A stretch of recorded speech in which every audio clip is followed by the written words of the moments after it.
გამარჯობათ. ეხლა მე კიდევ ერთხელ გავაკეთებ ხორბლის ფერმენტაციას, რომ რაიმე შეკითხვები არ დარჩეს და ყველაფერს ამას გავაკეთებ თვალსაჩინოდ ვიდეოზე, რომ ყველა დეტალი ჩანდეს. ეხლა ფერმენტირებულ ხორბალს ყოველთვის ვამზადებ მცირე პორციებად, ისე რომ ერთ დღეში მოიხმარონ ქათმებმა და ეს უნდა იყოს ქათმების დღიური კვების დაახლოებით 30%. 40% იცოდეთ, რომ უკვე ბევრია, ხოლო თქვათ 15-20% არის ცოტა და მეტის მოხმარება შეუძლია. ქათმები ამას მიირთმევენ ძალიან დიდი სიამოვნებით, ჭამენ სწრაფად, მაგრამ ამან არ მოგატყუოთ, რომ უფრო მეტი არის საჭირო. არავითარ შემთხვევაში 30%-ზე მეტი ეცადეთ, რომ არ მისცეთ დღიური კვების. მომზადების პროცესი არის ძალიან მარტივი, შეიძლება ითქვას. ვიღებ ჩვეულებრივ მაწონს 2 ჩაის კოვზი. აი ეს რაც ამაში ჩავასხი, სრულიად საკმარისია. ჩემო ბატონო, ამის შემდეგ მასში ვყრი ხორბალს. ეს არის ბანკის დაახლოებით 40% მოსულობის. ნახევარსაც არ დაიკავებს, ნახევარზე ცოტა ნაკლები იქნება. აი, ხედავთ, ხო? და ამის მერე უნდა დავასხა რამდენიმე საათით ნადგომი ოთახის ტემპერატურის წყალი. ისე რომ გავავსო ქილა ბოლომდე.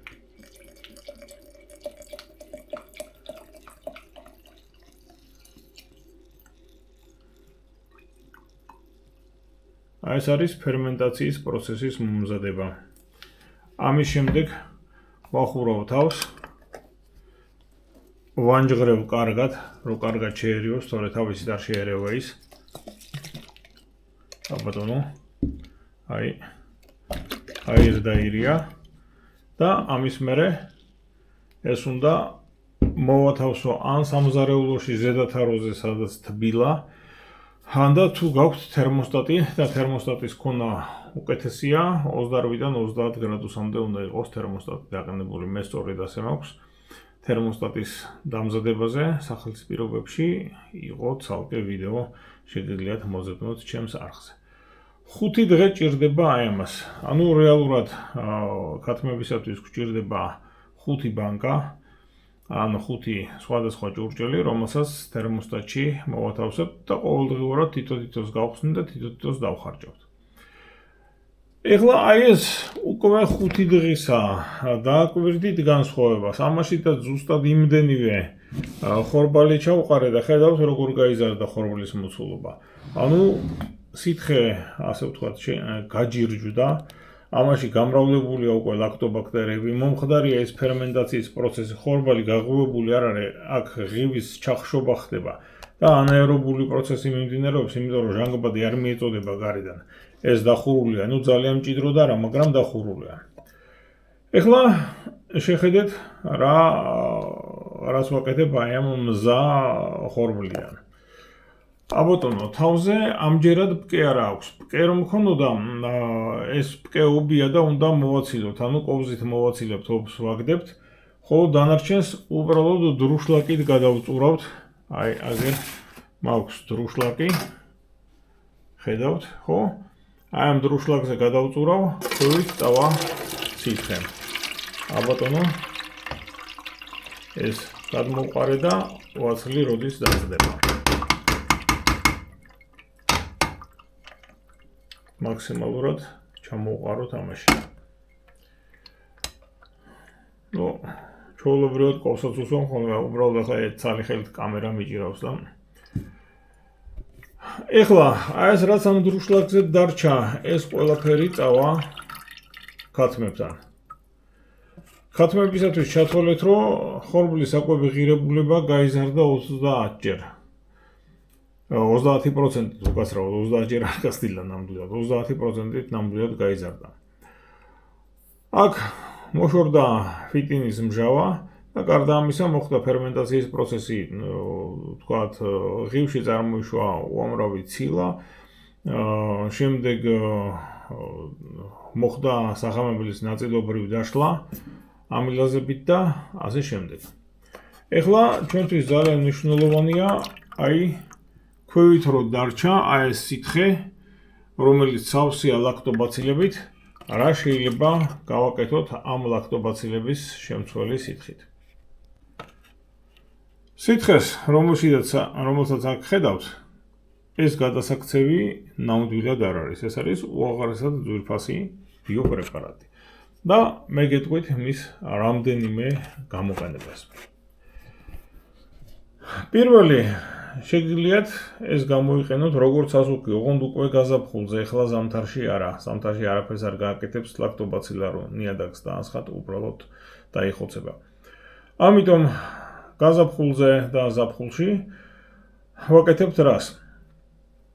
ამას ვაზავებთ, ამ სითხეს ვაზავებთ 10 ჯერ, რაც ამაშია. და ამ სითხით ვრწყავთ, თქვათ, ბოსტანს. ნაწილს ერთ დღეს, ნაწილს მეორე დღეს და ასე შემდეგ. კვირაში ერთხელაც შეიძლება ერთი და იგივე ადგილის მორწყვა, ან და მაქსიმუმი 3 კვირაში 3 კვირის ინტერვალი შეიძლება გავაკეთოთ. მე სწორედ ესე ვაკეთებ. 3 კვირის ინტერვალით ვრწყავ. ამით ითრგუნება ნიადაგში არსებული პათოლოგიური მიკროფლორა და მრავლდება სასარგებლო ბაქტერიები, ლაქტობაქტერიები. ძალიან ბევრი ხმარება არ შეიძლება ვიმეორებ, იმიტომ რომ ნიადაგის pH წაიყვანს მჟავიანობისაკენ. ეს არანაირად არ გვაწყობს, მაგრამ კვირაში ერთხელ 10 ჯერ განზავებული ასეთი სითხით მორწყვა, ეს ჩათვალეთ, რომ არის ძალიან კარგი ნიადაგში მიმდინარე პროცესებისათვის. ის ძალიან ბევრ პათოლოგიურ მიკროორგანიზმს თრგუნავს და ზოგს მოსპობს კიდეც. მეორე, ეს 3-5 განზავებით, ზუსტად ეს სითხე, შეგვიძლია დავასხათ საკომპოსტეს. იგივე პროცესი ხდება ზამთარში, საკომპოსტეს ჯობია დავასხათ, ეს არის მისი ყველაზე ეფექტური გამოყენება. უყურეთ საკომპოსტეს რომ დაასხამთ, თან ეს შეგიძლიათ ყოველდღიურად გააკეთოთ განზავებულს, ხდება რა, ისევ პათოლოგიურ მიკროფლორას თრგუნავს, იქ ასპერგილუსი თუ მრავლდება და კიდე სხვა არასასიამოვნო მიკროფლორა, როგორც არის პენიცილიუმი, ჩემო ბატონო, ამას ყველაფერს ხელს უშლის და უკეთ გადაამუშავებს, თქვათ, იქ საკვების ნარჩენები, რაც არის და მცენარეული ნარჩენები, რაც არის საკომპოსტო გროვაში. ეს უკეთეს სასუქს შექმნის კომპოსტისაგან. ეს მისი მეორე გამოყენება. ეხლა მესამე გამოყენება არის ისევ საკათმეში. უყურეთ, მე ქათმებს საკათმეში მიგია ქვევით დაგებული მაქვს თივა. ამ თივას პერიოდულად ვამატებ, თქვათ, 3-4 დღეში ერთხელ თივის 2 სანტიმეტრი ემატება. იმიტომ რომ ის რაც არის ისვრება ფეკალიებით ქათმის და ახალ-ახალი თივა ყოველთვის საჭიროა და მე პერიოდულად ერთხელ ხდება მისი გამოტანა და საკომპოსტოზე დაყრა.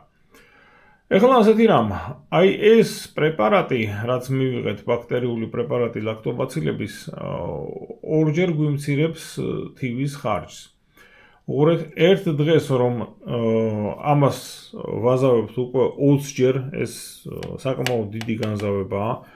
ეს 20 ჯერ უნდა გაზავდეს აუცილებლად და 20 ჯერ განზავებული პულვერიზატორით უნდა მოხდეს მოფრქვევა იატაკზე, ისე რომ დაინამოს ეს თივის ზედაფენა და თივის ზედაფენა რო კარგად დაინამება, იქ საკმარისად ბევრი ლაქტობაქტერიაა, რომ ქათმის ფეკალიებში არსებული მიკროფლორა ნაწილობრივ დათრგუნოს და ნაწილობრივ, ასე ვთქვათ, გაუმჯობესოს კიდეც.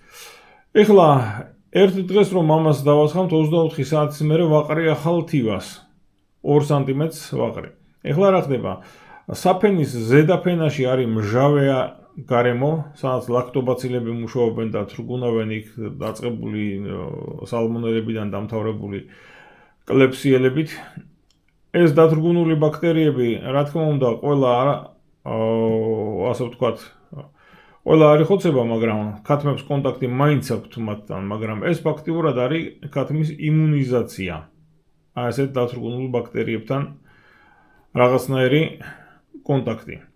ხოლო ქვევით უფრო ღრმა ფენებში იმუშავებს ის ბაქტერიები, რომლებიც არის თივაში ისედაც ბუნებრივად და რაც გადაამუშავებს ლპობის გარეშე, ანუ თივა აღარ ლპება. იქ არის ბაცილუს სუბტილისი არის ბუნებრივად, დამატებით ბაცილუს სუბტილისის შეტანა არ არის საჭირო, იმიტომ რომ თივაში ყოველთვის არის ის და ბაცილუს სუბტილისი ლპობის გარეშე გარდაქმნის აი ამ თივას და ქათმის ფეკალიებს, სკლინს შეიძლება ითქვას, გარდაქმნის სასუქად და ეს ბევრად უკეთ ფერმენტირებული სასუქია, ვიდრე ჩვეულებრივად ნაკელი სგროვა რო დაყაროთ და იქ თავისით მოხდეს ეს პროცესი. ლაქტობაცილები ამას ყველანაირად ხელს უწყობს. ასე რომ სულ ცოტა სამი გამოყენება აქვს აი ამ სითხეს, რომელიც დარჩა და ის არავითარ შემთხვევაში ვიმეორებ არ უნდა გადავღვაროთ და უნდა მაქსიმალურად ეფექტურად გამოვიყენოთ. პრინციპში მე აქ რაც მაქვს მიწის ფართობი და რა რაოდენობაც ამყავს ქათმები, ფაქტიურად შეიქმნა რაღაც პატარა ბიოცენოზი და ეს ბიოცენოზი არის მთლიანად უნარჩენო. იმიტომ რომ კომპოსტი, ნარჩენები, თივის ნარჩენი, ქათმის ფეკალიები ეს მიდის ყველაფერი კომპოსტში, მიდის სასუქად, ხოლო მეორე მხრივ მიწიდან სარეველები, მწერები ეს იქნება ფრინველისთვის საკვები. ხოლო აი ეს ფერმენტაციის პროცესი, ლაქტობაცილური ფერმენტაცია, ეს ხელს უწყობს, რომ ჯერ ერთი ფრინველი უკეთ იკვებებოდეს, უფრო ეფექტური საკვები ჰქონდეს და გარდა ამისა, მის ჯანმრთელობას უწყობს მკვეთრად ხელს. დღეისათვის სულ ეს იყო, ნახვამდის, კარგად ბრძანდებოდეთ.